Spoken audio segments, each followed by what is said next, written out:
Do you think Trump's going to deport more Hispanics than Barack Obama or less Hispanics than Barack Obama? I'm going to go for more. I would say more. I would say. So I know Obama broke the record. Obama broke the goddamn record. So again, the pretty boy face is off this horrible policy that Barack Obama was doing, ripping people out of their houses in the middle of the night, breaking up families, but it's numbers of deportations, more deportations of Hispanics than all the presidents combined since 1890. Well, of course that would happen now anyway. And no one's been screaming about that. But all of a sudden Trump is doing it, so now it's a bad thing. That's from Fusion's reporting. That's not being silly. That's actual facts and reporting. So what's silly is to ignore that what has been happening. That's what would be silly. Jimmy, why would you let me finish talking? Why are you talking over me like this? You're right. Why are you doing that? I'll let you finish. Okay. I finished. Go ahead. All right. I have nothing else to say. Okay, good. Okay. No, but I mean, to say, I'm not challenging the facts. That's what Fusion said. I'm sure it's 100% accurate. But to compare 1890 Hispanic deportation with 2016 Hispanic deportation. So you're apologizing for Barack Obama's policy. That's fantastic, Michael. Good for you. That's what that's called. What you just did. No, what you just did is called interrupting me after you told me not to do it, and I said, yeah, I'm not going to. So let me. We hate each other. We hate each other.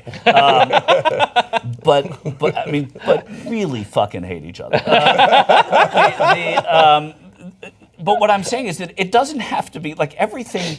The imperfections of Barack Obama are known, right? So you look at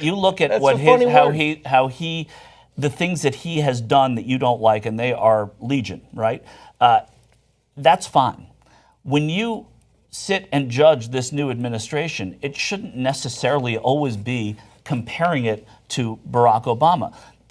It's going to be a lot different for Dreamers, for example, under Donald Trump than Barack Obama. Immigration is not just about deportations. And yes, the Obama administration did not do a good job. They over-deported. They handled it, I would say, poorly in lots of respects, certainly with Central Americans. That's to me, that's almost factual. I mean, it's an opinion, but it's almost factual. But just because the Obama administration didn't do well doesn't mean that worse is something that we should say and always compare to. This is a disaster, what's coming into this administration right now. This is the most anti-immigrant, and the anti-immigrant side of this is laced with racism. Michael, we agree on all that. Yeah, so I just think that sometimes things have to be taken for what they are in the moment and not just, well, this and 1890 and that. That's true. I'm not arguing with the facts that you're throwing at me. But the point is, what happens now that this disaster of a man has been elected president? So what this can do is highlight the racism that's already endemic in our culture.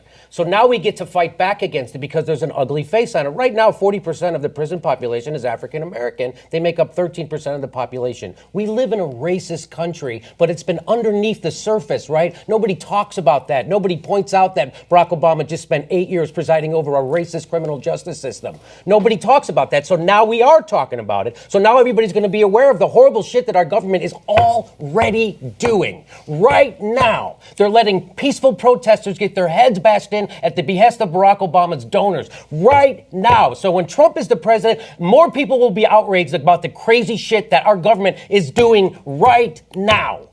Okay, but they will also do worse. I don't know why it's so hard to acknowledge both things. I acknowledge both things. Okay, they're going to do worse. I'm saying, though, that you guys are acting like this is the end of the world. The end of the world has already come for a lot of people.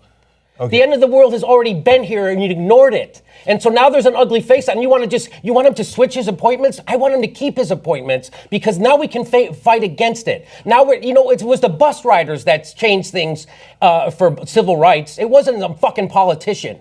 Yeah, but Jimmy, I say that all the time. But every guy that goes down this dark path costs potentially thousands of lives. We already did it. No, but Jimmy, we're going to fight against Trump anyway. We know what Trump stands for. Look, I'm willing to keep an open mind on things we might agree with on TPP, etc.